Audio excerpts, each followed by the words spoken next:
اتكلمنا في الفيديو اللي فات بالتفاصيل الكاملة عن شركة كيو كيو الجيل الأول، وزي ما وضحت لك مدى استغلال الشركات الصينية في تقليد التصاميم للسيارات المشهورة. اهو ده اللي حصل مع شركة كيو كيو 1 في التصميم، واللي تقريبا تم سرقته تفصيليا من دايو ماتيز. وخليني اقول لك ان التقليد ده استمر برضه مع الجيل الثاني، وكان مأخوذ من جيلي باندا مع اختلاف بسيط، وده اللي بيظهر قوي في الجزء الخلفي من العربية، واللي كان بيجي بلون اسود مخالف للون العربية ككل، مع كشافات بشكل طولي جنب الازاز، اما الجنبين فتحس ان العربية كوبيه، لكن الحقيقة ان البابين اللي ورا اكرتهم منسقة للشباك الخلفي. وبالنسبة للجزء الامامي فحصل تطوير عن الجيل الاول منها بكشافات اكبر وفتحة تهوية بين كشافات الشبورة. وعايز اقول لك ان بشكل عام وبرغم التقليد الا ان التصميم كان ممتاز وجذاب جدا.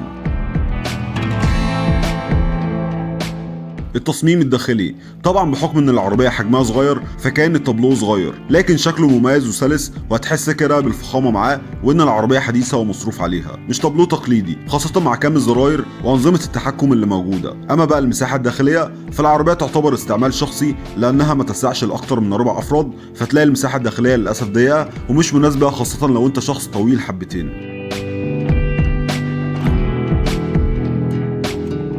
بما ان الجيل الثاني من شركة كيو كيو جه طبعا كتطوير للجيل الاول، فخليني اقول لك ان ده اللي ظهر بشكل واضح في التجهيزات ووسائل الامان. فبدايه كده من اول الاصدارات واللي بدات من 2013 التجهيزات كانت بتيجي بتكييف وساوند سيستم وتجهيزات اساسيه زي سنتر لوك وازاز كهرباء للاربع ابواب. ومع تطور الموديلات تطورت التجهيزات بحاجات بسيطه جدا تكاد تكون غير ملحوظه، زي تطعيم جلد الكراسي تقريبا وحاجات شبيهه بكده. لكن حصل اختلاف اكبر مع اخر الاصدارات واللي كانت اخرها في 2022، وكان بنزول شاشه معلوماتيه مع سنسور والكاميرا الخلفيه ونظام جي بي اس. اما وسائل الامان فالعربيه كانت بتيجي باي بي اس واي اس سي واي بي دي، طبعا مع احزمه امان، واختلفت برضه وسائل الامان على حسب الموديل والبلد المستورده للعربيه.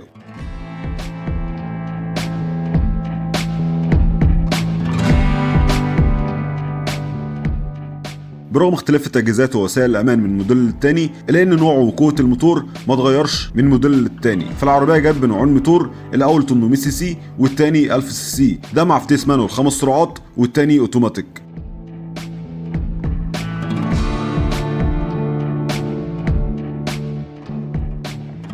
اختلفت المواتير واختلفت التجهيزات من موديل للتاني، وده برضو اللي تم مع شركة كيو كيو لكن بشكل بسيط. فكانت بتيجي بطول من 3 متر 55 ل 3 متر 56، وعرض من متر 49 لمتر 50، وارتفاع من متر 48 لمتر 50، وارتفاع عن الارض من 14 ل 15 مللي، وتسارع من 0 ل 100 من 13 ل 16 ثانية، وسرعة قصوى من 140 ل 160 كيلو في الساعة، ده مع معدل استهلاك بنزين من 5 ل 6 لتر تقريبا لكل 100 كيلو، وتانك بنزين بسعة من 35 ل 38 لتر، وسعة الشنطة الخلفية من 190 ل 200 لتر، وممكن تزيد تقريبا ل 900 لتر، ده مع طي المقاعد الخلفية. اما الوزن من 900 ل 1000 كيلو، وده بيكون مع اختلاف الموديل. واخر حاجة حجم الجنط، واللي بيجي ب 13 او 14 بوصة.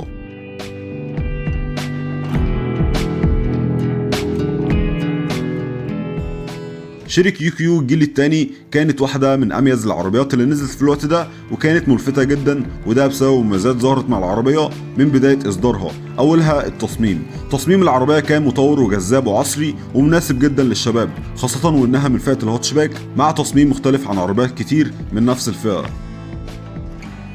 تاني ميزة الاقتصادية، وده اللي هتلاقيه في استهلاك البنزين بمعدل ممتاز جدا، واللي هو من 5 ل 6 لتر لكل 100 كيلو، مع سعر قطع الغيار اللي يعتبر مقبول ومناسب، ونفس النظام في مصاريف الصيانة. تالت ميزة التجهيزات ووسائل الأمان، ودول بقى هتلاقيهم بشكل واضح في أواخر إصدارات كيو كيو بداية من 2016 2017 لحد 2022، وزي ما وضحت لك قبل كده بتتمثل في الشاشة المعلوماتية والجي بي اس والكاميرا الخلفية وغيرها من تجهيزات تانية كتير، زي تطعيم الكراسي بالجلد وإمكانية التحكم فيها بأنسب وضع. أما وسائل الأمان فهي متعددة من أول إصدار، زي اي بي اس وايرباجات واي بي دي. ولازم برضو تفتكر ان تجهيزات ووسائل الامان كانت بتختلف من بلد تانية على حسب الوكيل. رابع ميزة الموتور، فبرغم ضعف العزم الا ان الموتور قوي ويتحمل معاك، لكن انا هنا بكلمك عن الموديلات الحديثة واخر اصدارات من الكيو كيو. اما بداية الاصدارات واللي كانت من 2013 ما كانتش اعتمادية تقريبا زي اخر اصدارات، لكن مع الاهتمام بالصيانة الدورية تقدر تتفادى العيوب والمشاكل اللي ممكن تحصل. خامس ميزه تجربه القياده، فبحكم حجم العربيه هتلاقيها مناسبه جدا في المناورات وجوه الشوارع الضيقه، اما على الطريق فهتلاقي منها سواقه ممتعه، لكن برضه نصيحه ما تزودش سرعه العربيه عن 100. اخر ميزه السعر، سعر العربيه مقبول وفي المتناول بالمقارنه بعربيات تانية بنفس الامكانيات او اقل تقريبا.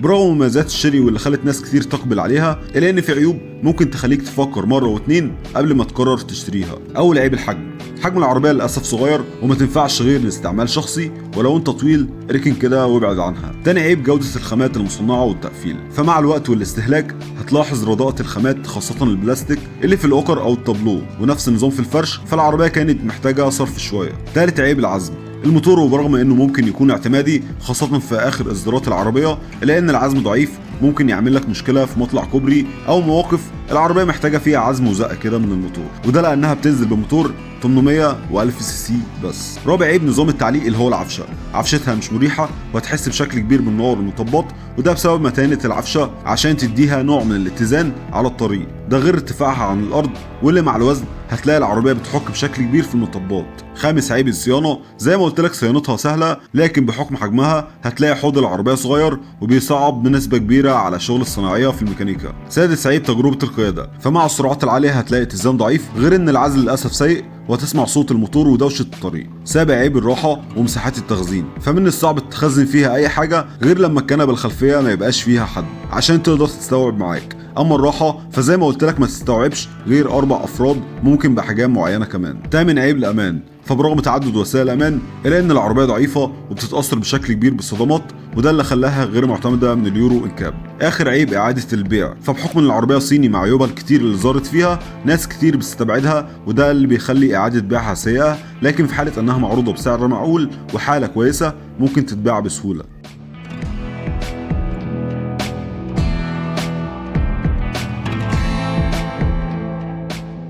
طيب خلاصة الكلام ده ايه؟ شاري الجيل التاني هتنفعك ولا ما تجيش معاك سكه؟ انا عن نفسي شايف انك لو قررت تشتريها فاستبعد الموديلات اللي من بدايه الاصدار واللي بدات من 2013 خاصه الاوتوماتيك منها، وده لان في مشاكل ظهرت مع الوقت سواء في الموتور او الفتيس. لكن لو قررت تجيب اي موديل من بدايه الاصدار اعمل حسابك انك لازم تشيك على الصيانه من وقت للتاني عشان تتفادى المشاكل اللي ممكن تحصل مع الوقت. اما بقى لو هتكلمني عن رايي الشخصي فانا شايف ان الحاجه الوحيده اللي ممكن تبرر انك تشتريها هو تصميمها مع التجهيزات اللي نزلت بيها، غير كده العربيه مش مناسبه تماما بسبب حجمها وامكانياتها سواء في الموتور او العفشه او وسائل الامان. يعني من الاخر كده العربيه دي استعمال شخصي ومش بتاعه مشاوير وهلك. ده كان فيديو شاري كيو كيو الجيل الثاني، ما تنساش اللايك والسبسكرايب. سلام يا وحش.